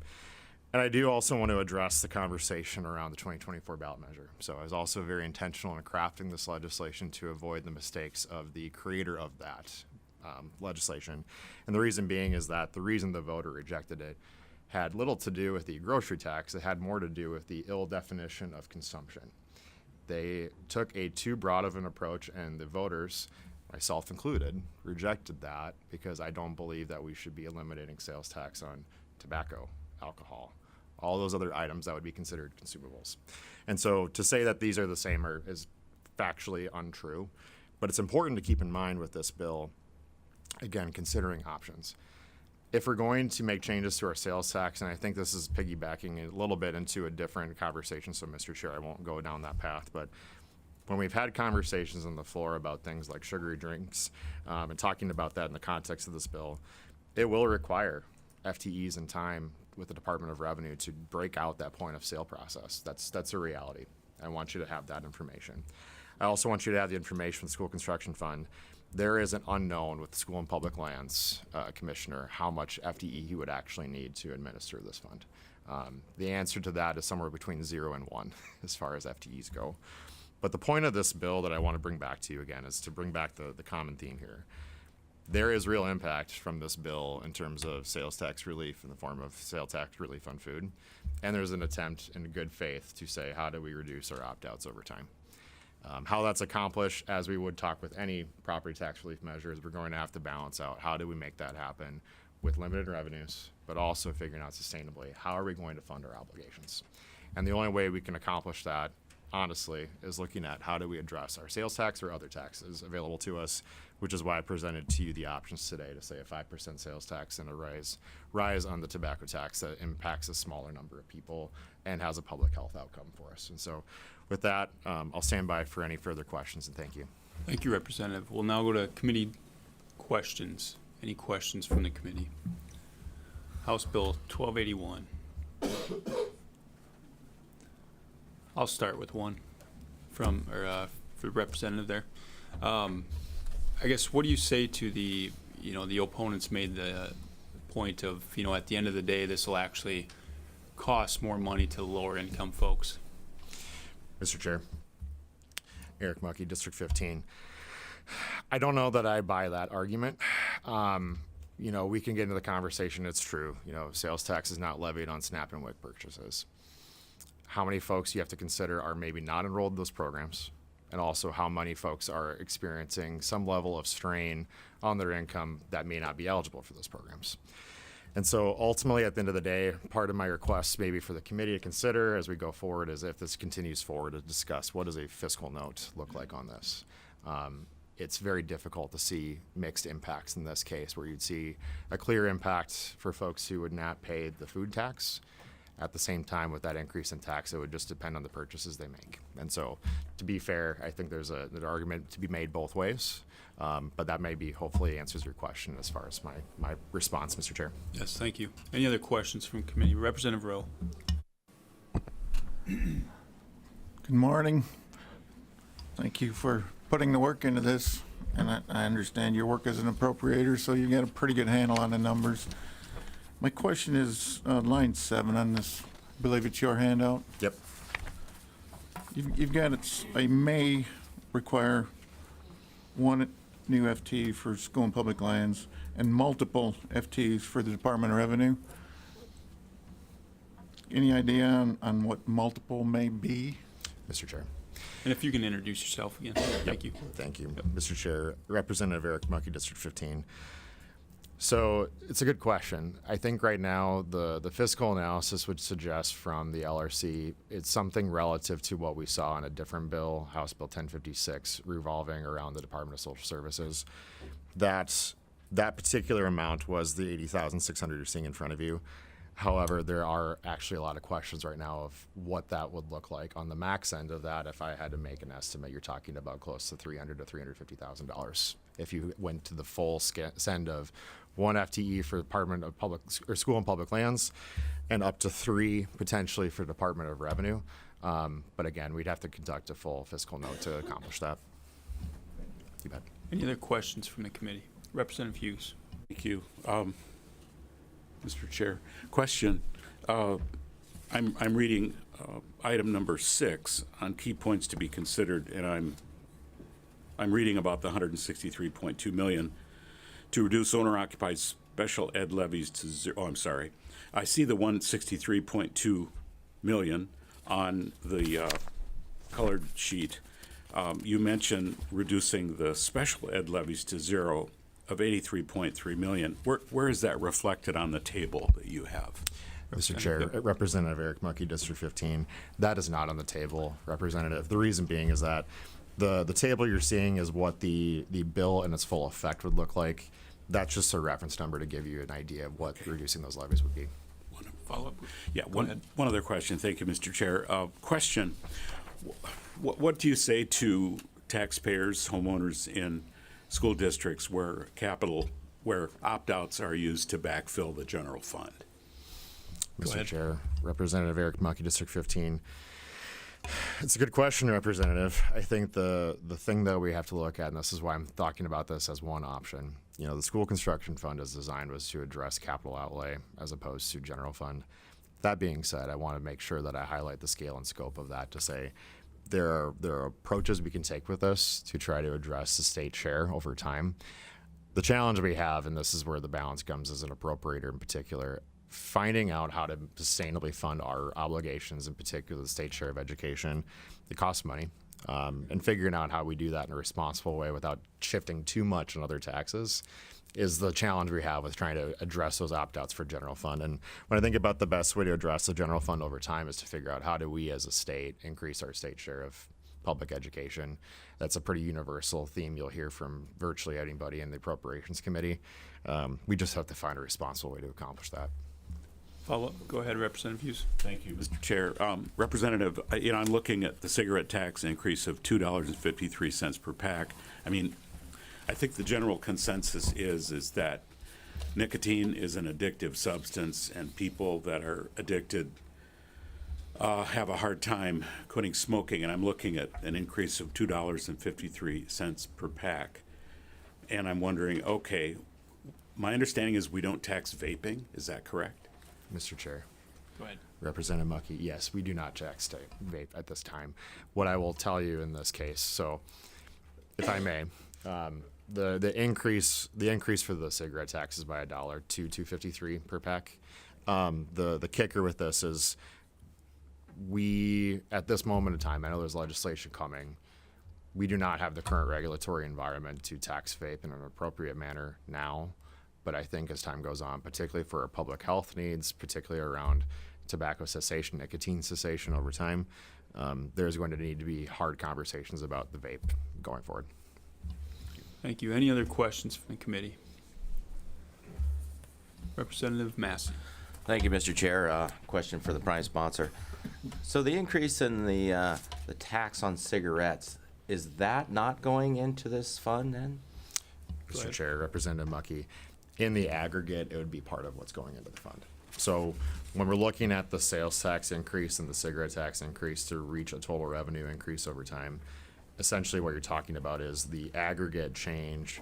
A chunk of that is going to the school construction fund separately. So what's not going to the school construction fund out of that increase would go to the general fund. Because I noticed on several sections, it talked about, moving money into the fund. I'm going to find it here.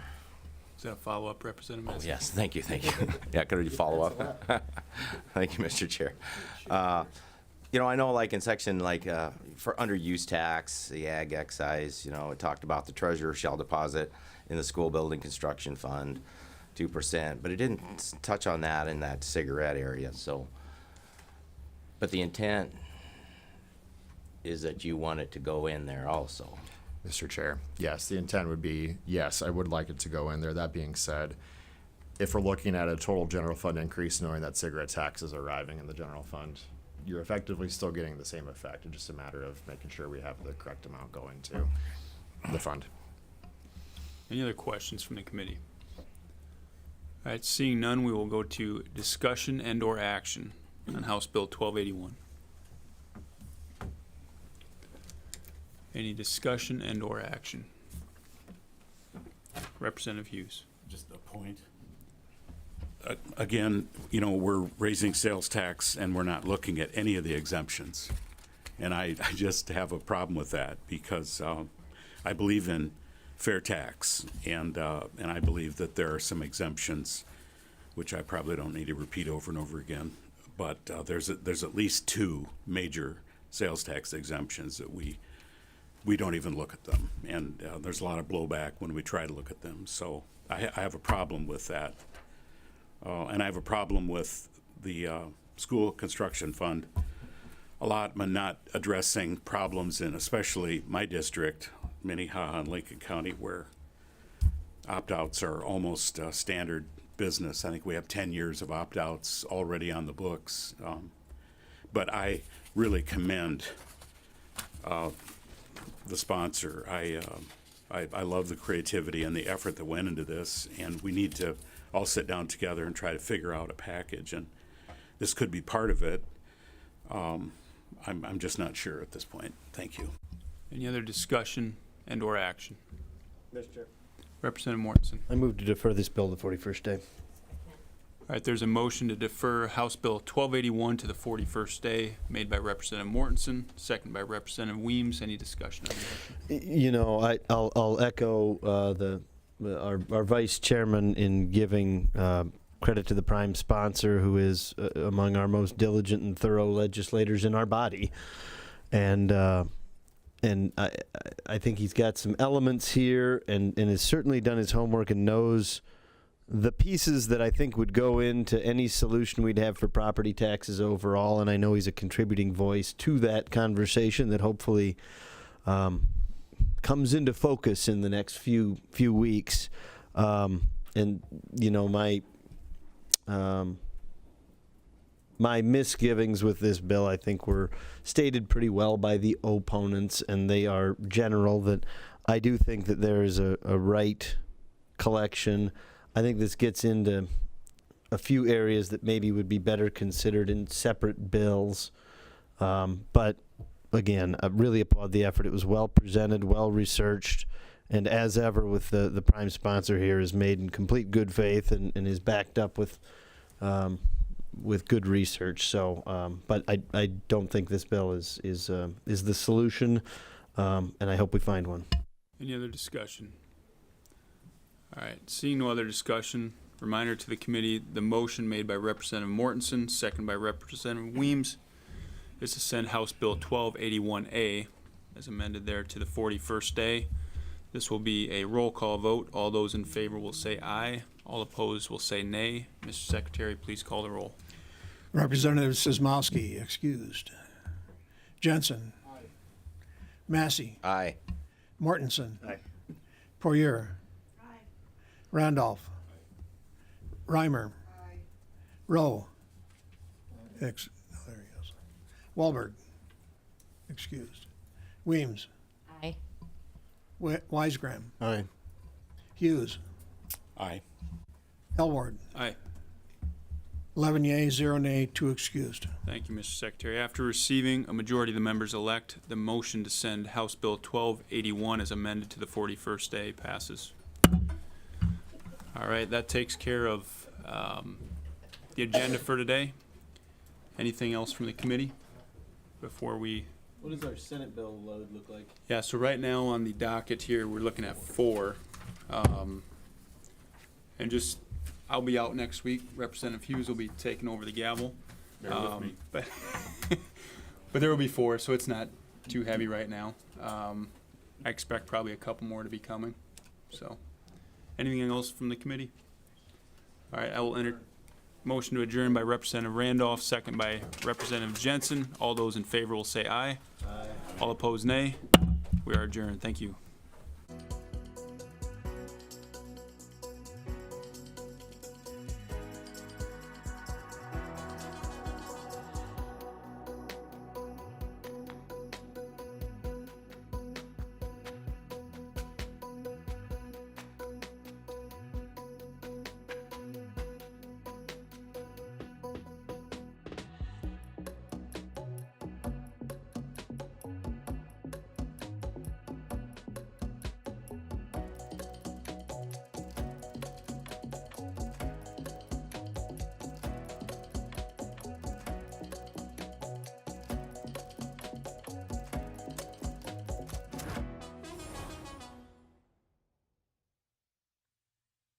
SDPB celebrates South Dakota's student athletes with live coverage of SDHSAA state championships, sharing the excitement of hometown heroes.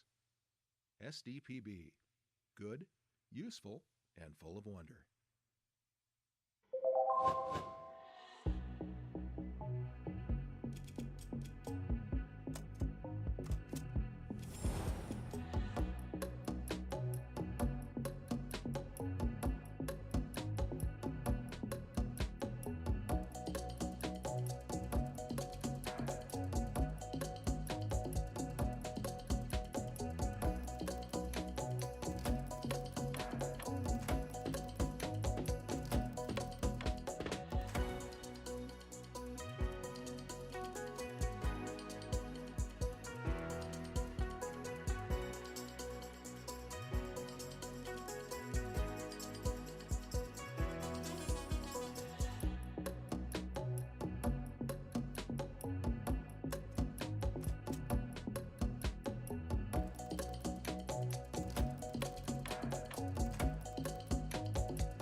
From choir to debate to theater, SDPB shines a spotlight on South Dakota's talented students through SDHSAA All-State Fine Arts Programming.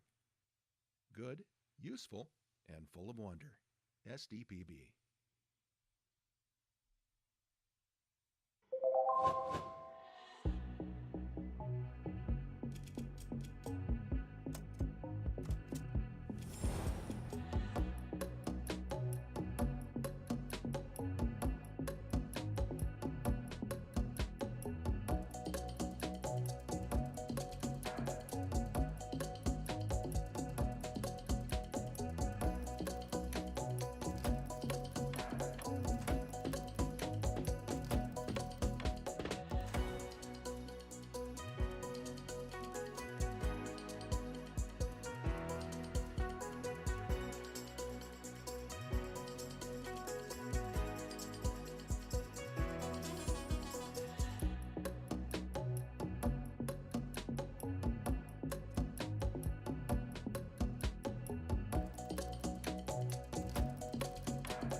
Every day, SDPB connects South Dakotans with stories that inform, inspire, and bring us together. SDPB, good, useful, and full of wonder.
SDPB is your home for fact-based journalism, connecting South Dakotans with news they can trust and stories that matter. Good, useful, and full of wonder. SDPB.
From children's programs to in-depth documentaries, SDPB sparks curiosity and lifelong learning in every South Dakotan.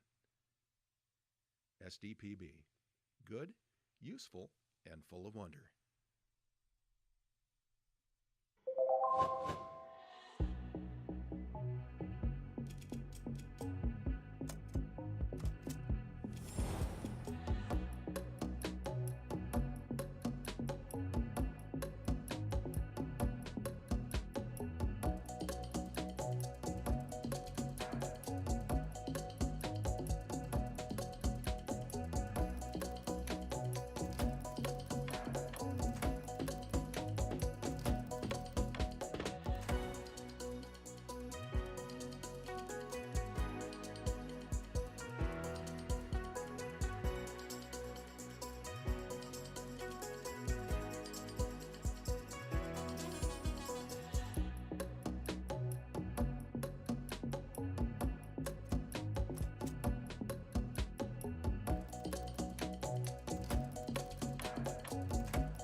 SDPB brings South Dakotans together, telling the stories that unite small towns, big ideas, and the people who make our state shine.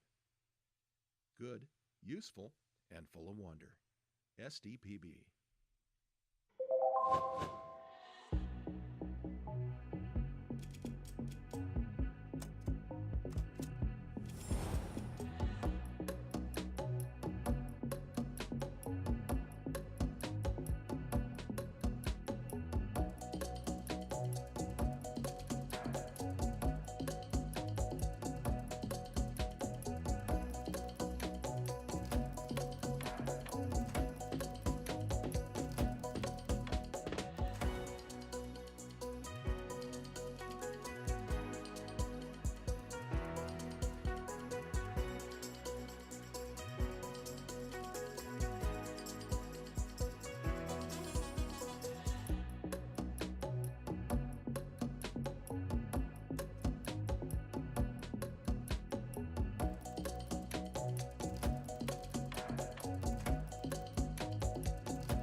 SDPB shares the voices and experiences of South Dakotans, preserving our stories, our culture, and our sense of place.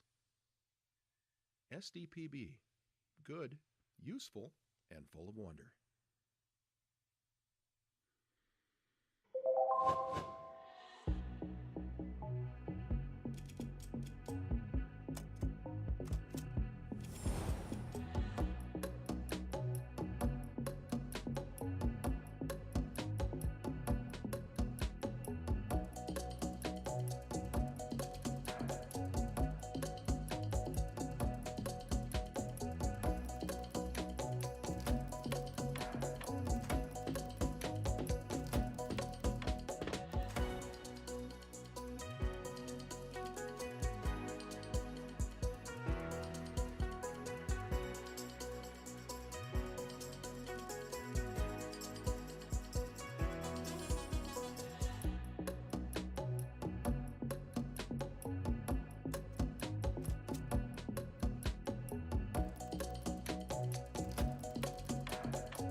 As South Dakota's public media network, SDPB serves everyone with transparency, integrity, and commitment to open access.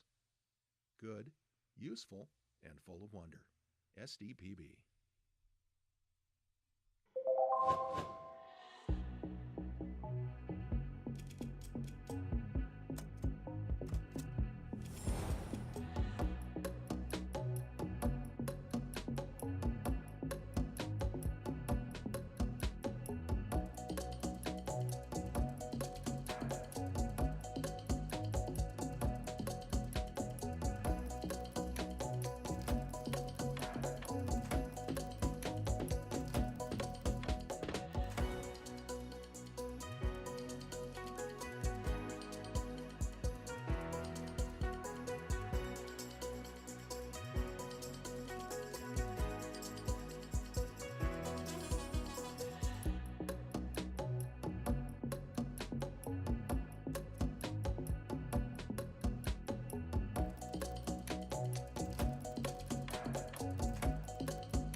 SDPB helps shape South Dakota's future by educating, informing, and inspiring the next generation of thinkers, leaders, and creators. SDPB. Good, useful, and full of wonder.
SDPB serves South Dakota through an interconnected communication system that is on 24/7, 365.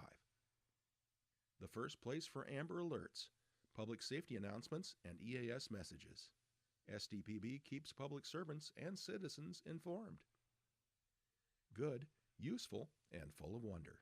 SDPB.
SDPB brings you closer to your government.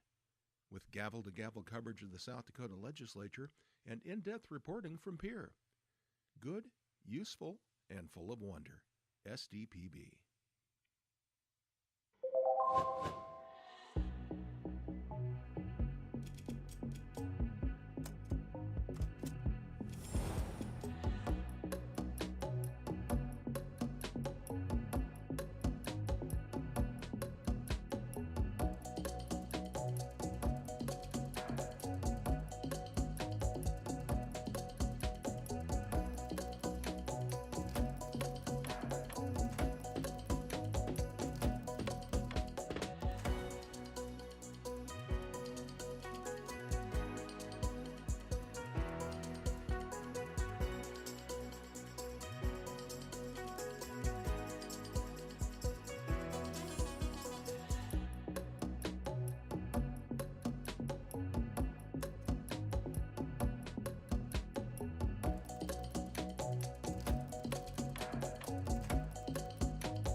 From early learners to lifelong students, SDPB inspires curiosity through trusted educational programs and resources for every stage of life.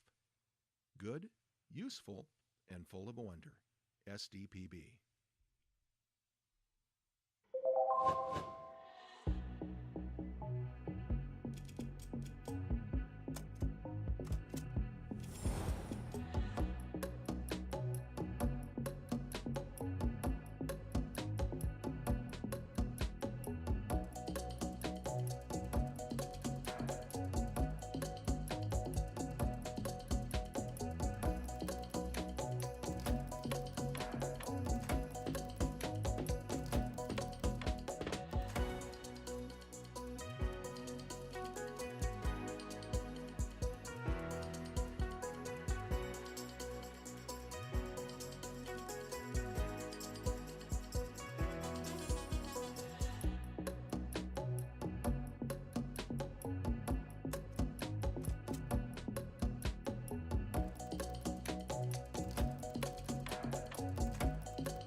When South Dakotans need reliable information, SDPB is there providing updates and coverage that keep our communities safe and connected. Good, useful, and full of wonder. SDPB.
SDPB celebrates South Dakota's student athletes with live coverage of SDHSAA state championships, sharing the excitement of hometown heroes. SDPB. Good, useful, and full of wonder.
From choir to debate to theater, SDPB shines a spotlight on South Dakota's talented students through SDHSAA All-State Fine Arts Programming.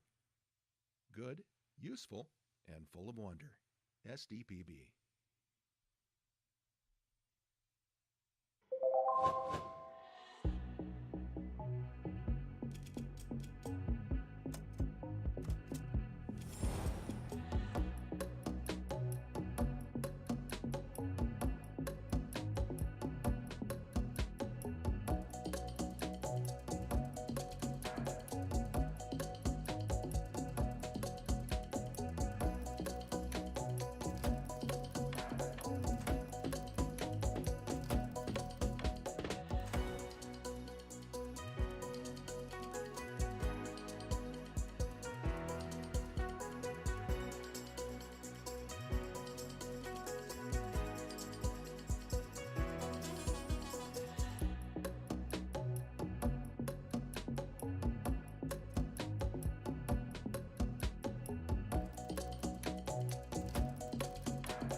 Every day, SDPB connects South Dakotans with stories that inform, inspire, and bring us together.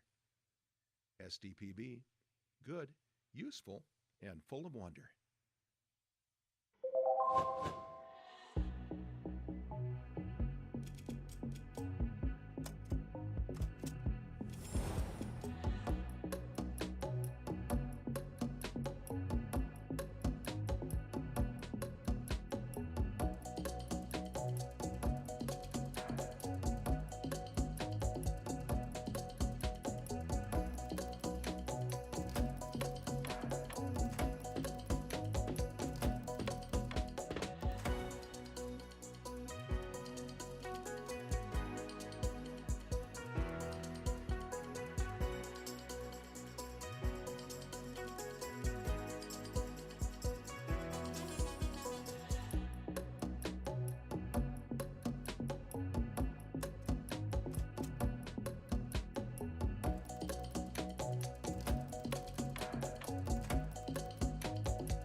SDPB is your home for fact-based journalism, connecting South Dakotans with news they can trust and stories that matter.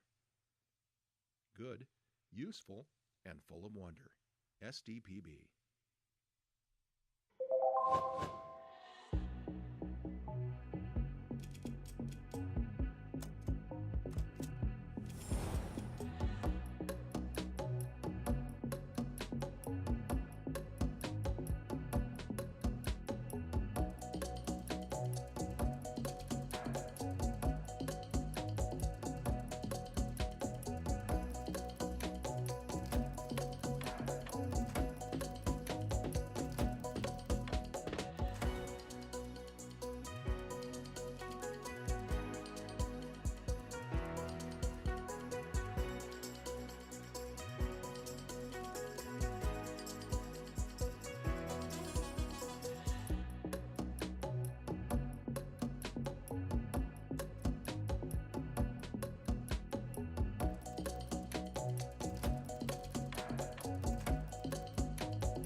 From children's programs to in-depth documentaries, SDPB sparks curiosity and lifelong learning in every South Dakotan. SDPB. Good, useful, and full of wonder.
SDPB brings South Dakotans together, telling the stories that unite small towns, big ideas, and the people who make our state shine. Good, useful, and full of wonder. SDPB.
SDPB shares the voices and experiences of South Dakotans, preserving our stories, our culture, and our sense of place.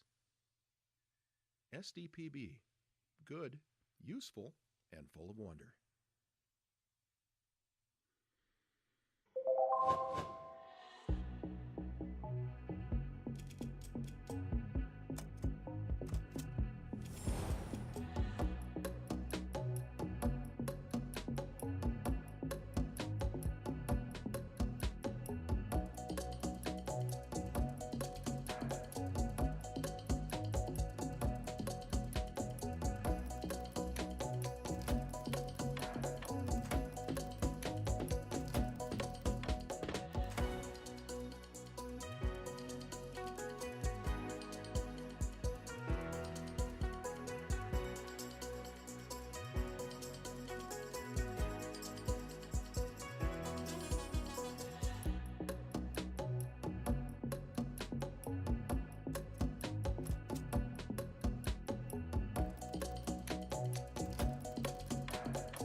As South Dakota's public media network, SDPB serves everyone with transparency, integrity, and commitment to open access.